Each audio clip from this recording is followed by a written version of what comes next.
2009 was one of the biggest career changes of my life. The book, Act Like a Lady, Think Like a Man, came out in 2009, and I signed up for Family Feud in 2009. Those two moments transcended my career. It took me from being a comedian and a radio show host, and it just launched me into mainstream America. And then all of a sudden I was in everybody's house. And then here came the talk show, and then here came Little Big Shots, and here came Showtime at Apollo, here came Miss Universe, here came Fox New Year's Eve, here came NFL, everything, it just started piling on, you know. And that's how it works, and you just had to have faith. Now listen to this part of it too. Your life is like a stock chart. Stocks take dips and everything. When your life takes a dip, it ain't time to trip, it ain't time to sell the stock. You got to remember, your life, you a blue chip stock. It takes dips. Coca-Cola takes dips. Disney, Facebook takes dips. You don't sell the stock because it took a dip. You got to look at what made the stock great in the first place. So all these people on the internet talking about me, what he ain't no more and he lost this and that, that's just a little dip. You have no idea where God takes you on the next uptick. You just got to hang in there. Now, come October, when the news hit the fan, all them haters gonna go somewhere and be quiet, because they gonna see this little stock is about to go pew. It's gonna shoot up again, because that's a promise of God. That's how it works. I'm a blue chip stock. You are a blue chip stock. If you think of yourself as a blue chip stock, how can they downgrade you? You can't downgrade me. I'm a big black Nike swoosh. That's what I am.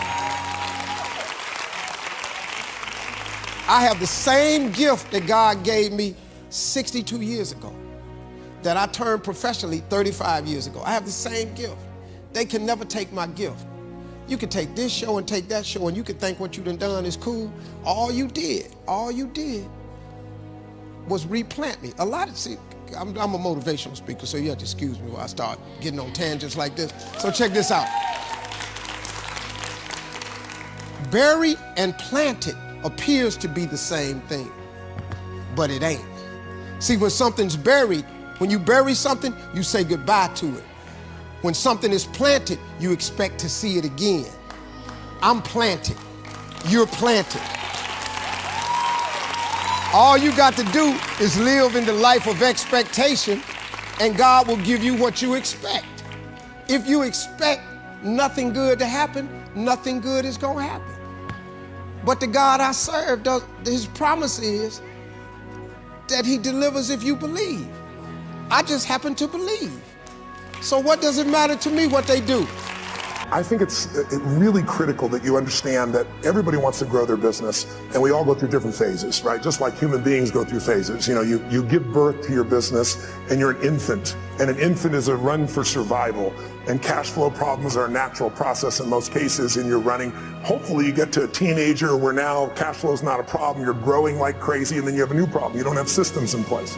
And maybe you get to young adult where you have to decide what you're not going to do. Eventually, hopefully you get to prime, where you're growing your business revenues and you're growing your profits and you got a professional organization, you're not doing it. Because as long as you're doing it, really you don't have a business. What you have is you're self-employed. There's nothing wrong with being self-employed. But whenever you meet someone who's in business is stressed, they're always a business operator. And my focus is to become a business owner. How do you do that? You realize that the chokehold in the growth of your business is always the leader. And it's your skills and it's your psychology. And I found it's 80% psychology and 20% skills. You gotta have the marketing skills. You gotta be able to lead. You gotta be able to recruit. You gotta do all those things. But really, most importantly, you gotta get it through what I call the threshold of control. When you realize that your problem is not a lack of resources. It's not a lack of money or technology or contacts. It's not. It's your psychology. Because the ultimate resource is resourcefulness. And human emotion, that's what starts wars, that's what makes a business begin, that's how you have children, that's how we end wars, it's all emotion. And so what I really learned to do is how to manage my emotions. So, you know, once you solve that one, the next one shows up. I started a franchise and couple franchisees were really upset when one of the people representing on my side said they didn't make things clear to them. And it's all bullshit, but it cost me $5 million in 4 years. I thought the first one was like a $50,000 challenge. Now I got a $5 million challenge. And I took all the money I'd saved in my entire career to pay that off, and I was starting over again. And then I grew from that. And then I finally got, I had a partner in business, and long story short, they had a business that was losing $1 million a day, and he turned it around and making $1.8 billion in EBITDA. He offered me his partner, and I signed a document saying we're all joint and several. There was $40 million in debt. I figured I had $10 million of the debt to have $1.8 billion in infrastructure. And it turned out my partners, two of them were broke. They weren't billionaires. They had lost their money. And the other one was the son of a billionaire, and his dad had given him nothing, had $5 million to his name. So I was on the hook shortly after for $120 million when they didn't have $120 million. I figured out how to deal with that. By doing that, I eventually took my companies to this year will surpass $6 billion in 33 companies because I made it through the threshold of control. So I want you to know, when you see these big numbers by any entrepreneur, they all started with blocking and tackling, and they all started with how do I get both the skill and, more importantly, the psychology. You can get the skill if you can get that part of you that just doesn't die, the part of you that finds the way to add more value than anybody else so you can keep growing. When you say, I don't have any idea whatsoever of what I'm going to do to pull this out. Been in situations like that, where I had deadlines I had to meet.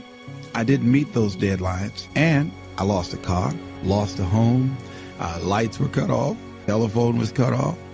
All of those things are going to happen to you at different points in life. Now, the question is, what does it really mean?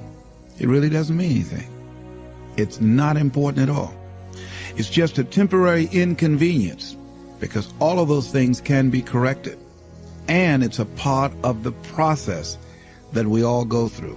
Now, the challenge is, in the midst of all of these things, is one, to stay focused on your goal, and two, to keep your expectations of making it happen and keeping your energy positive and relentlessly looking for ways in order to pull it out. And I guarantee you that there will be some intervention. What causes it? I don't know. There are things that we don't know or understand, but we do know that if we do certain things, that things begin to happen that's in our favor, that shows that the universe is on our side. Everything that we're seeking, I believe that if we begin to align our thoughts with action and be relentless, don't try 2 or 3 things or 15 or 20 things, but 100 things, 500 things if necessary, 10,000 things as Edison did if necessary, until we find a way out. Many of us, we eliminate many possibilities for ourselves because we really don't do all we can do. I think A.L. Williams was right when he said, all we can do is all we can do, and all we can do is enough. And I think, honestly speaking, even judging from myself, and I think that my commitment is stronger than most people. But if I had to literally measure my commitment in terms of what I put forth in my dream, I would say that I might have given about 18 to 20% of what I'm really capable of. As high in consciousness as I believe that I am, comparatively speaking, where I used to be, I'm still nowhere near reaching 50% of the commitment that I can make to accelerate the growth and the development of my dream and the manifestation of the things that I know within myself that I'm capable of producing. So our biggest challenge is beginning to look at within ourselves to remove those energy blocks, because if we're not producing the income that we want, let us not look outside of ourselves, but look within ourselves to find out, how am I blocking me? Am I really giving it all that I have? Am I really being as creative as I can be? Am I really unstoppable? Am I as relentless as I can be? Am I exhausting every means possible? Am I turning up every rock to find what it is that I'm looking for?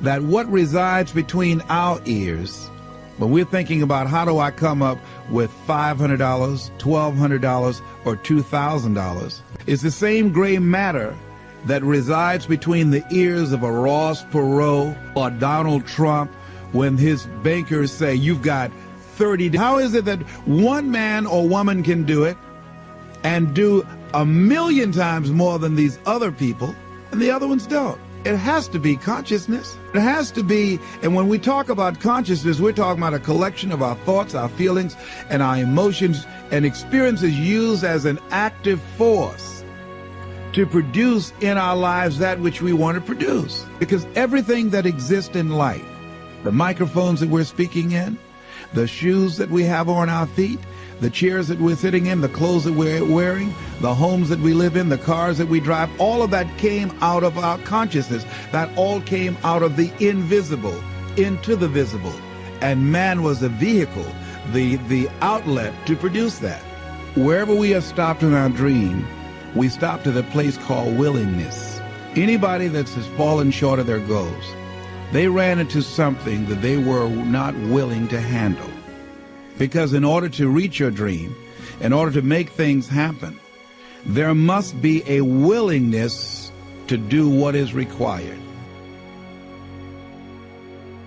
You don't have to worry about the winds that will most certainly blow around you, the obstacles, the negativity that will stand in your way. You don't have to worry about what other people will say. You just have to keep your mind on your course. Those winds may blow fast and furious, but if you know your path, if you know where you are going, they will help push you toward the dreams and goals and treasures that you have already decided you're going after. Your goals will push you forward, ahead of the stormy weather. To be a good person, you have to have ambition. You have to try to do something good with your life. You have to try to get out of where you are today or make where you are a better place tomorrow.